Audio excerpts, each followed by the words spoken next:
Bismillahirrahmanirrahim. Assalamualaikum warahmatullahi wabarakatuh. Alhamdulillahirabbil alamin. Hamdan katsiran thayyiban barakan fihi kama yuhibbu rabbuna wa yarda. Wa asyhadu an la ilaha illallah wahdahu la syarikalah. Wa asyhadu anna Muhammadan abduhu wa rasuluh. Allahumma salli ala nabiyyina Muhammad wa ala alihi wa man tabi'ahum bi ihsan ila yaumiddin. Allahumma inna nas'aluka ilman nafi'a wa rizqan thayyiba wa amalan mutaqabbala. Allahumma inna na'udzubika min zawali ni'matik wa tahawuli afiyatik wa fujaati niqmatik wa jami'i sakhatik. Baik para jamaah sekalian, Bapak Ibu, ikhwani fiddin wa akhwati fillah rahimani wa rahimakumullah. Kita bersyukur pada Allah kesempatan sore hari ini kita dipermudah kembali untuk melanjutkan kajian rutin kita dengan membahas dua pembahasan. Yang pertama Riyadhus Shalihin karya Imam Yahya bin Syarif An-Nawawi, di mana kita akan kembali mengkaji tentang keutamaan zikir. Baik, kita lihat yang pertama. Saat ini kita akan kaji setelah sebelumnya bacaan ketika ruku dan sujud yang kita bahas, dan itu adalah bagian dari zikir. Pada pembahasan sebelumnya bacaan ketika ruku dan sujud sekaligus itu ada dua bacaan. Yang pertama Subhanakallahumma rabbana wa bihamdika Allahumma firli. Kemudian yang kedua Subuhun Quddus Rabbul Malaikati Warruh. Subuhun Quddus Rabbul Malaikati Warruh.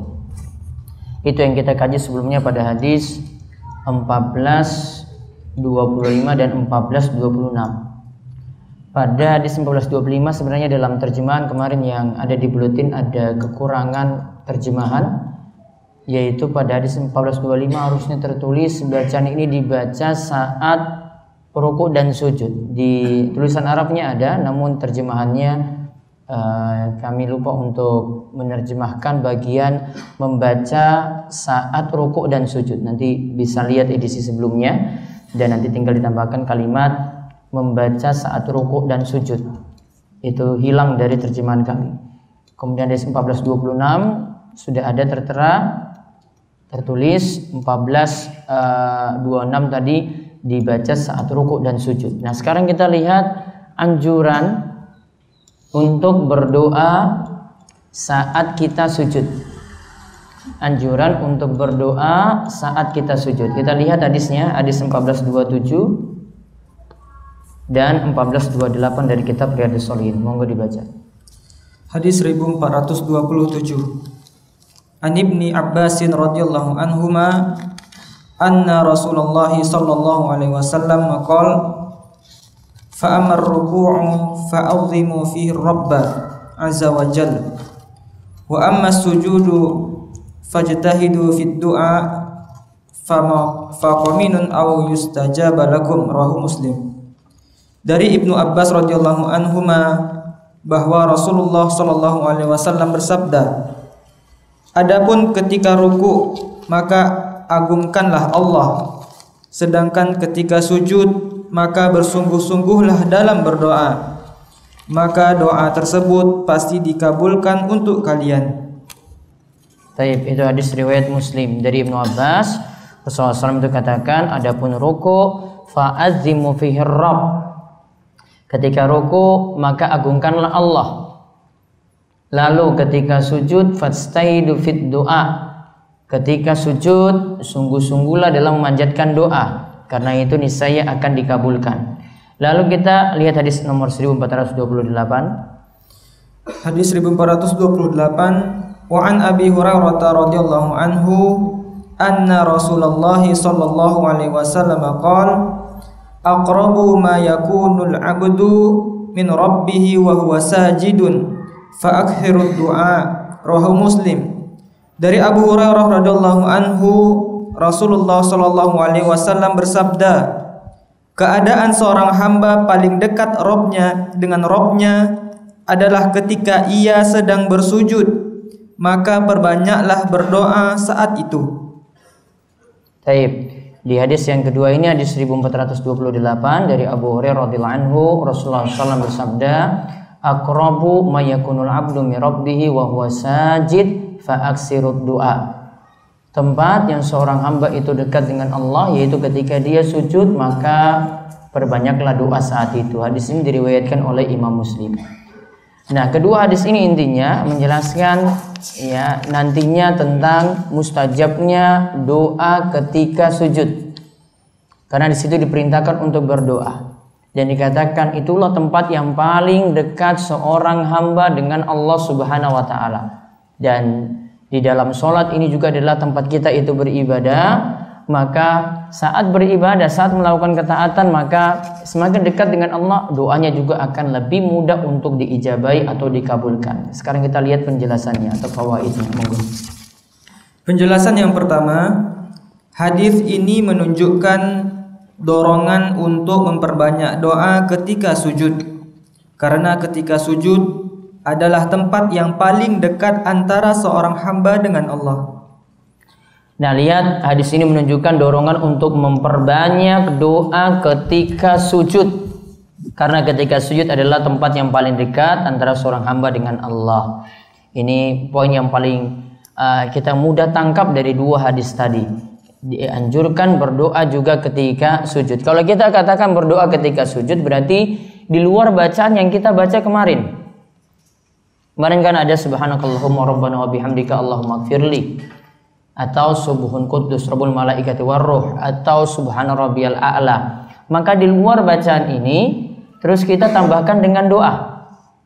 Di luar bacaan ini tadi kita tambahkan dengan doa. Terus yang kedua. Yang kedua, boleh meminta hajat apapun ketika sujud. Dan saat sujud adalah tempat terkabulnya doa. Dari hadis tadi juga karena dikatakan ya, adapun ketika sujud wa ammas sujud fastahidu fit du'a. Adapun ketika sujud maka bersungguh-sungguhlah dalam berdoa saat itu. Maka di sini menunjukkan kalau kita itu sujud, kita boleh minta hajat apapun. Untuk urusan apapun. Untuk urusan dunia maupun urusan akhirat. Namun sekali lagi yang ditekankan di sini, bagi yang bisa baca tulisan Arab, maka dia saat berdoa, karena ini dalam sholat, dalam sujud, maka dia menggunakan bahasa Arab. Dia bisa baca dengan doa-doa yang ini ada dalam Al-Quran. Nanti akan kita lihat bahasannya. Ada doa-doa yang ada dalam hadis. Nah, itu yang dibaca saat sujud. Adapun kalau dia bisa baca yang Arab ini, kemudian dia baca terjemahannya, hal ini dikatakan oleh ulama Syafi'iyah, diantaranya oleh Imam Asy-Syarbini. Beliau katakan kalau dia bisa baca tulisan Arab namun dia baca terjemahannya, sholatnya batal. Dan ini dikatakan oleh ulama Syafi'iyah. Dan ini yang lebih aman dalam masalah ini.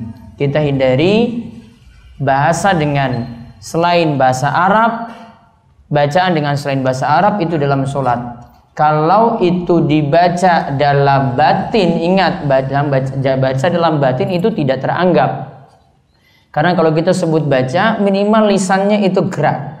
Sebagaimana disebutkan oleh Imam Nawawi dalam kitabnya Al-Majmu', beliau katakan kalau disebut baca, minimal lisannya itu gerak, nggak mingkem saja mulutnya. Namun ada lisan yang gerak, tidak hanya dengan apa yang dalam batin. Jadi kalau ada yang sering bertanya kepada kami, gimana Ustaz kalau saya ketika sujud itu baca doa dalam hati? Itu bukan baca. Ya, itu sama seperti kita membayangkan atau berpikir seperti itu. Enggak termasuk dalam masalah ini. Ya, maka kalau membahas hukum dia tidak kena hukumnya. Namun kalau kita bahas membaca, ya Allah, berikanlah saya kemudahan dalam ujian gitu. Misalnya dia baca ketika sujudnya, dia ucapkan semacam itu. Saran saya baiknya dihindari saya untuk ini, karena kesempatannya bukan hanya dia berdoa itu saat sujud saja. Di luar sholat dia bisa berdoa. Antara azan dan iqamah dia bisa berdoa. Ba'da sholat yang kemarin juga kita telah bahas beberapa pertemuan yang lalu juga bisa juga berdoa. Ada waktu-waktu yang lainnya bukan hanya di dalam sholat. Maka khususkan untuk dalam sholat saja dengan doa yang maksur dari Al-Quran, dari hadis, atau dengan bahasa Arab yang dirangkai sendiri. Kemudian yang ketiga. Yang ketiga, boleh meminta berulang-ulang dalam doa agar mudah terkabul. Nah, tadi kan dikatakan wa amma sujud fastaidu fid doa. Adapun ketika sujud, sungguh-sungguhlah berdoa ketika itu. Berarti kalau dikatakan sungguh-sungguh, boleh doanya itu dibaca berulang kali.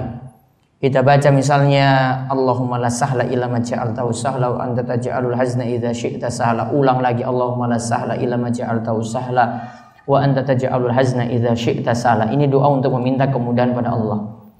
Baik, yang keempat. Yang keempat, maksud dari zikir saat ruku adalah untuk mengagungkan Allah, yaitu menyucikan Allah dari sifat-sifat kekurangan. Maksud dari zikir saat ruku adalah untuk mengagungkan Allah. Maka tadi Nabi SAW katakan fa'azimu fihi rabb. Maka agungkanlah Allah ketika itu. Maka maksud zikir ketika itu adalah untuk mengagungkan Allah. Maka saat kita itu sujud dengan ruku nanti berbeda bacaannya. Kalau kita pakai subhanallah, maka kalau ketika ruku subhana rabbiyal azim. Ya, maksudnya Allah yang maha agung. Karena situ kita diperintahkan untuk mengagungkan. Ketika sujud subhana rabbiyal a'la. Maksudnya Allah yang maha tinggi. Ya, kita agungkan Allah ketika itu. Kita tinggikan Allah saat itu. Kemarin sudah kami jelaskan ada sebab kenapa ketika sujud itu pakai subhana rabbiyal a'la, ya. Berbeda dengan ketika ruku itu pakai subhana rabbil azim, dikarenakan saat kita itu sujud, kita itu makin dekat dengan Allah. Maka diperintahkan untuk tinggikan Allah saat itu. Di antara maksud para ulama seperti tadi. Terus yang kelima. Yang kelima, membaca subhanallah saat ruku dan sujud dihukumi sunnah, bukan wajib. Inilah yang jadi pendapat jumhur mazhab Malik, Abu Hanifah dan Syafi'i. Alasannya karena dalam hadis musyi' salatuhu, orang yang jelek salatnya tidak diperintahkan baginya membaca bacaan tersebut. Seandainya wajib tentu akan diperintahkan. Nah, lihat di sini, ini pembagian ada rukun salat, ada sunnah salat. Kalau dalam mazhab Syafi'i sebagaimana diutarakan di sini, ini saya nukil nomor 5 ini pernyataan dari Imam Nawawi.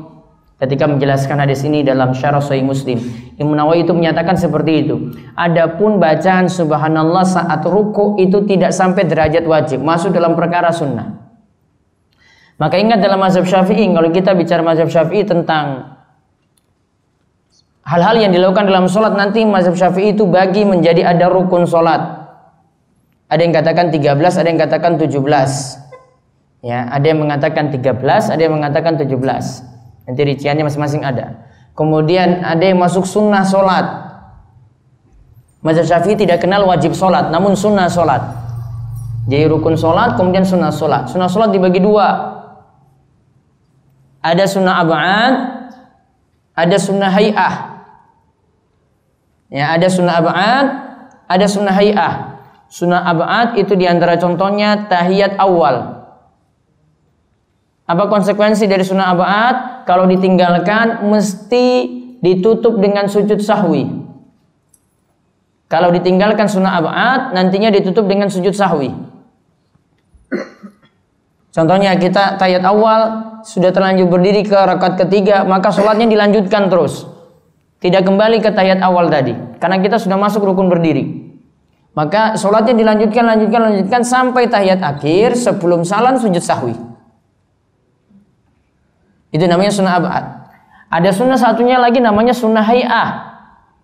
Contohnya disebutkan Imam Nawawi di sini, yaitu membaca bacaan ketika ruku atau bacaan ketika sujud. Hukumnya itu sunnah. Masuk dalam istilah sunnah hay'ah. Konsekuensinya apa? Kalau ditinggalkan tidak mesti balik dan tidak mesti ditutup dengan sujud sahwi. Kalau ditinggalkan tidak mesti balik kejar sunnah hay'ah tadi tidak. Dan tidak juga ditutup dengan sujud sahwi. Kenapa ini kok dimasukkan oleh mazhab Syafi'i? Bahkan ini pendapat dari jumhur. Imam Malik, Imam Abu Hanifah, dan Imam Syafi'i. Berbeda dengan Imam Ahmad yang masukkan ini dalam wajib sholat. Apa sebabnya? Dikarenakan hadis yang membicarakan tentang musik sholat itu, orang yang jelek sholatnya. Nabi SAW suruh dia ulang sholatnya berulang kali. Nah, lalu Nabi SAW mengajarkan pada dia, ini loh, kamu kalau mau sholat seperti ini. Di antara gerakan-gerakan sholat yang disebutkan oleh Nabi SAW, tidak disebutkan di situ tentang bacaan ruku atau bacaan sujud. Cuma dikatakan setelah itu kamu ruku dengan tumaknina, lalu bangkit dari ruku dengan tumaknina, itidal dengan tumaknina, lalu sujud dengan tumaknina. Cuma dikatakan tumaknina saja. Ya. Maka di sini menunjukkan bahwasanya tidak disebutkan bacaan ini menunjukkan tidak wajibnya. Ya, konsekuensi dari mazhab Syafi'i seperti itu. Kesimpulan dari hadis tadi, karena hadis musik sholatu itu membicarakan tentang rukun-rukun sholat. Bisa dilihat dalam kitab Umdatul Ahkam tentang hadis ini. Itu membicarakan tentang rukun-rukun sholat. Jadi hadisnya muttafaq alaih, yaitu disepakati oleh Bukhari dan Muslim karena disebutkan dalam kitab Umdatul Ahkam. Ya. Terus yang keenam. Yang keenam, ketika sujud diperintahkan menggabungkan bacaan subhanallah, tasbih dan doa. Nah, ketika sujud kita ucapkan subhana rabbil a'la plus mau berdoa lagi setelah itu silahkan. Jadi ada penggabungan di sini. Jadi bukan hanya baca tasbih subhana rabbil a'la saja, boleh tambah doa lagi ketika itu. Terus yang ketujuh. Ketujuh, ketaatan semakin membuat seorang hamba dekat dengan Allah. Ya, namanya ketaatan, amalan kebajikan. Kalau kita itu gemar menjaga amalan kebajikan, maka akan semakin dekat dengan Allah. Kalau semakin dekat dengan Allah, konsekuensinya doa makin mudah terkabul. Makin dekat dengan Allah, maka doa itu makin mudah terkabul. Maka disebut tadi, untuk sujud itu tempat yang paling dekat seorang hamba dengan Allah. Aqrabu ma yakunul abdu min rabbih wa huwa sajid fa aksirud doa. Tempat yang seorang hamba itu paling dekat dengan Allah yaitu ketika dia sujud. Maka diperintahkan perbanyaklah doa ketika itu. Karena saat itu ketaatan bertambah. Ya, ketaatan itu bertambah. Ketaatan bertambah berarti makin dekat dengan Allah. Makin dekat dengan Allah berarti makin mudah doa-doa itu terkabul. Yaitu doa saat kita itu sujud tadi. Terus yang ke-8. Yang ke-8, semakin seorang hamba bertambah ketaatan, maka semakin doanya mudah terkabul. Makin taat, maka doanya itu makin terkabul. Sebagaimana juga Nabi SAW itu menyebutkan dalam hadis wali. Ya, yaitu man adali waliyan faqad azamtuhu bil harb. Siapa yang menyerang atau musuhi waliku, maka aku iklankan, aku umumkan perang bagi dirinya. Nah, kemudian dilanjutkan di situ disebutkan tentang keutamaan orang yang melakukan amalan wajib. Kemudian disebutkan keutamaan juga orang yang melakukan amalan sunnah. Nah, baru di akhir hadis disebutkan jika dia itu nantinya itu berjalan, Allah akan beri taufik kepada kakinya untuk berjalan. Ketika dia itu menggerakkan tangannya, Allah akan beri taufik pada tangannya juga untuk menggerakkan tangannya. Begitu telinganya juga akan diberi taufik, penglihatannya akan diberi taufik. Kemudian disebutkan wa idza sa'alani fa'utiyannah. Jika dia meminta kepadaku, kata Allah dalam hadis qudsi ini, maka aku akan memberikan dia. Padahal di awal tadi disebutkan amalan wajib dan amalan sunnah. Disebutkan amalan wajib dan amalan sunnah. Berarti makin seseorang itu gemar melakukan ketaatan, makin gemar melakukan amalan sunnah, berarti doanya makin mudah terkabul. Karena di hadis ini disebutkan jika dia meminta kepadaku, maka aku akan berikan dia. Aku akan berikan apa yang dia minta.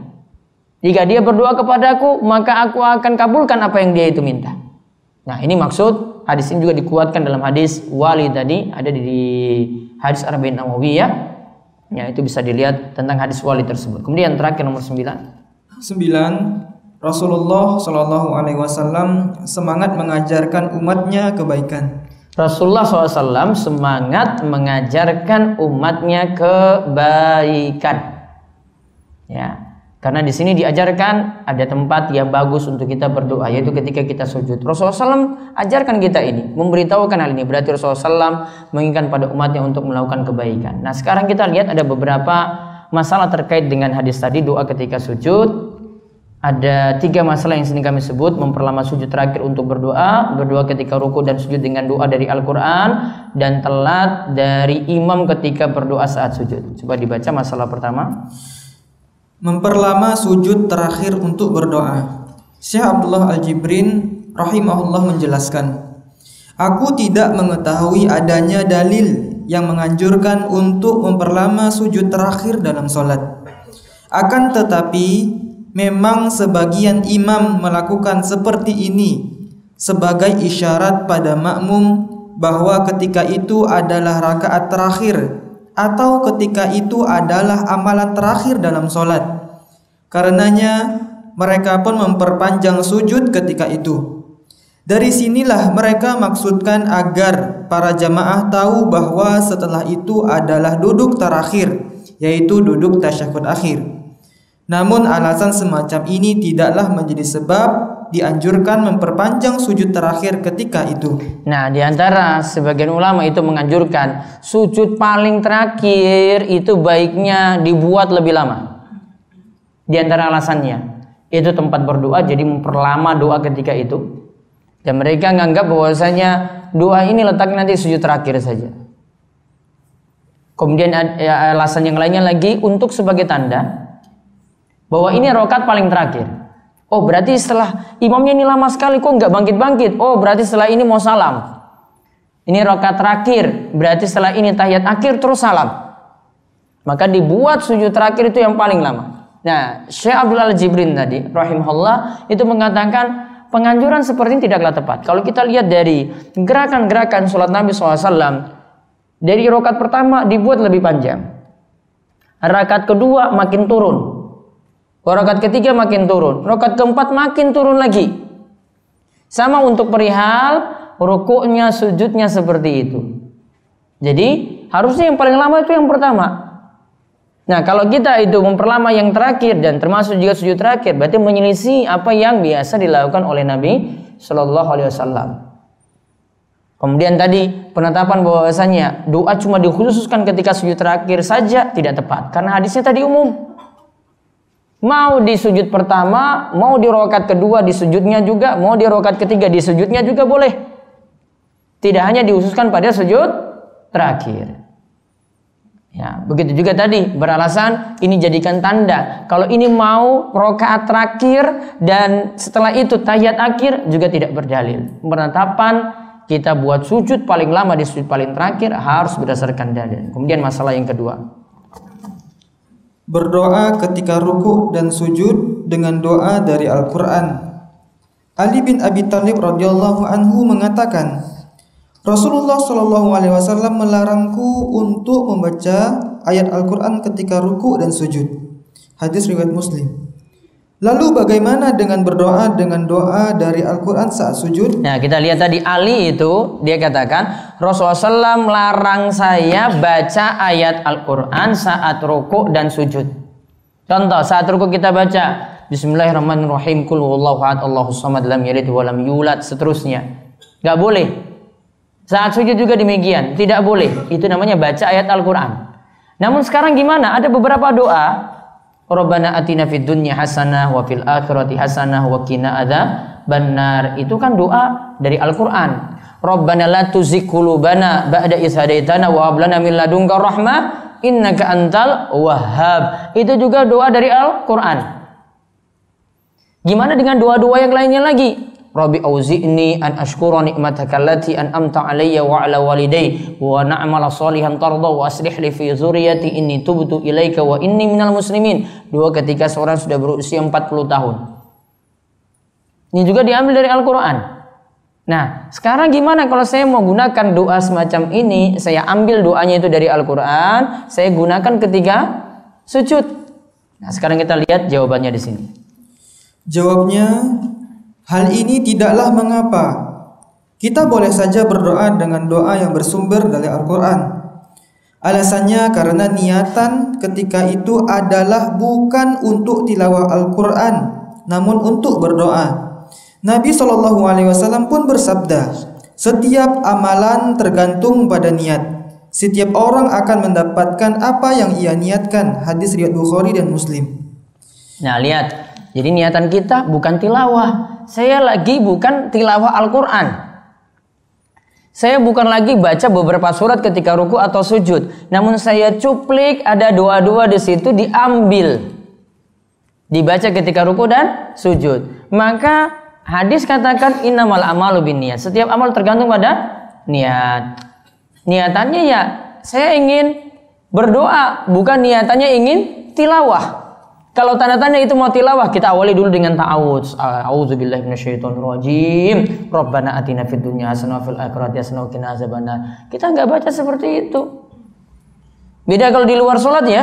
Kita bacanya pakai ta'awudz seperti tadi. Oh, kita mau mulai ayat Al-Qur'an ini. Nabi SAW perintahkan, Allah perintahkan untuk baca ta'awudz dulu. Nah, kita baca ta'awudz ketika itu kita cuma cuplik aja beberapa ayat. Mungkin ayat yang ada tidak utuh, ambil yang bagian doanya saja. Maka niat kita bukan lagi tilawah, namun lagi membaca doa. Terus salah seorang ulama Syafi'iyah. Salah seorang ulama Syafi'iyah, Az-Zarkashi rahimahullah berkata, yang terlarang adalah jika dimaksudkan membaca Al-Quran ketika sujud. Namun jika yang dimaksudkan adalah doa dan sanjungan pada Allah, maka itu tidaklah mengapa. Sebagaimana pula seseorang boleh membaca kunut dengan beberapa ayat Al-Quran. Misalnya dia baca kunut, kalau dalam mazhab Syafi'i ada kunut subuh atau baca kunut witir. Ini masuk dalam kategori sunnah abad tadi yang saya sebut. Kalau dia baca kunut, dia baca doa juga. Ini dalam sholat dia angkat tangan. Dalam sholat dia angkat tangan. Lalu dia membaca doa ambil dari ayat-ayat Al-Quran. Rabbana la tuzigh qulubana ba'da idh hadaytana wa hab lana min ladunka rahmah innaka antal wahhab. Boleh. Dan ini dalam sholat dia baca, tidak masalah untuk itu. Jadi alasannya sama. Kalau dalam kunut tadi itu dibolehkan ambil doa dari Al-Quran, ketika ruku, ketika sujud juga boleh, dikarenakan niatannya bukan tilawah, namun niatannya apa? Untuk berdoa. Terus yang berikutnya, telat dari imam ketika berdoa saat sujud. Nah, ada yang lama-lama sujudnya karena ingin berdoa. Gimana kalau dia telat dari imam? Nah, sekarang lihat penjelasannya.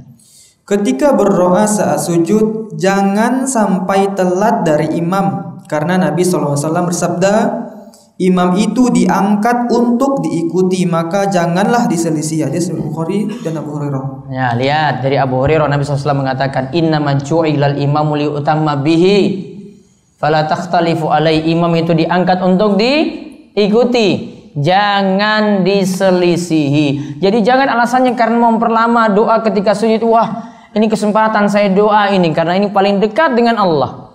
Akhirnya dia perlama, imam itu sudah bangkit ke rukun berikutnya, dia masih memperlama sujud ketika itu. Kadang kita lihat di sini biasanya itu sujud terakhir yang tadi kita sebut. Dia perlama doa saat itu, di antara alasannya tadi, karena itu adalah tempat seseorang dekat dengan Allah karena lagi sujud. Namun tidak tepat di sini. Tugas makmum punya imam, maka dia ikuti imam. Tidak boleh telat dari imam. Bentuk penyelisihan makmum dari imam itu ada 3. Bentuk penyelisihan makmum dari imam ada 3. Yang pertama, terlalu cepat dari imam, artinya mendahului imam. Imamnya belum turun sujud, dia sudah dibawa duluan. Ini menyelisih imam namanya. Yang kedua, telat dari imam. Ya, telat dari imam. Kalau sampai 2 rukun dia itu telat dan dilakukan dengan sengaja, sholatnya batal. Ya, sholatnya batal. Namun kalau tidak, karena ada sebab, misalnya listrik di Masjid Pegundalangan ini mati. Ketika mau bangkit, wah imamnya kok gak bangkit-bangkit, wah listrik mati. Gak ada juga yang sampaikan suara ke belakang. Ternyata ketika lampu nyala, imam sudah berada di rakaat berikutnya.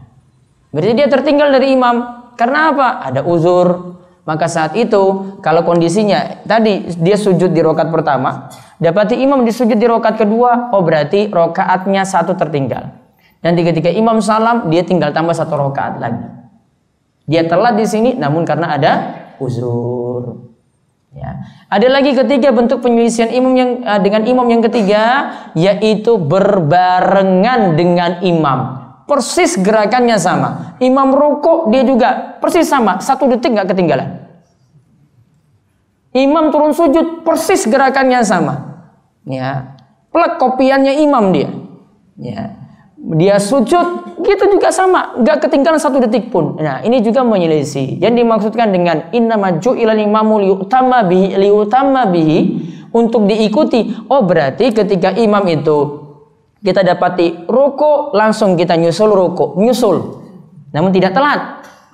Dapati imam bangkit dari ruku, ya, maka kita bangkit dari ruku juga. Karena kalimat dalam hadis sebutkan fa iza kabbara fakabbiru fa iza raka'a farka'u. Jika imam itu takbir, kita ikut takbir, nyusul takbir. Jika imam itu ruku, kita ikut nyusul ruku. Jadi 3 hal ini tidak boleh dilakukan. Yang pertama apa tadi? Lebih cepat daripada imam atau mendahului imam. Yang kedua, telat dari imam. Yang ketiga, berbarengan dengan imam, ya.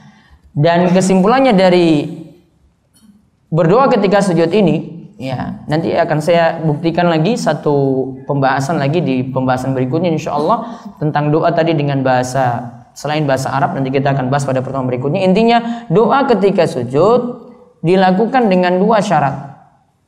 Berdoa ketika sujud dilakukan dengan 2 syarat. Yang pertama, yang kita bahas ini tidak boleh telat dari imam. Yang kedua, tidak dengan bahasa Indonesia atau selain bahasa Arab. Hanya boleh dengan bahasa Arab, yaitu dengan doa yang ma'tsur. Kalau istilah Imam Nawawi itu doa yang ma'tsur dari Al-Quran, dari hadis, atau dari bahasa Arab yang benar maknanya. Wallahu a'lam bishawab. Nah, itu yang kita bahas dari Riyadhus Shalihin tadi. Demikian kami sampaikan dan kita tutup majelis kali ini, mudah-mudahan bawa berkah. Kita tutup kalian doa kafaratul majelis. Subhanakallahumma bihamdika asyhadu an la ilaha illa anta astaghfiruka wa atubu ilaik. Assalamualaikum warahmatullahi wabarakatuh.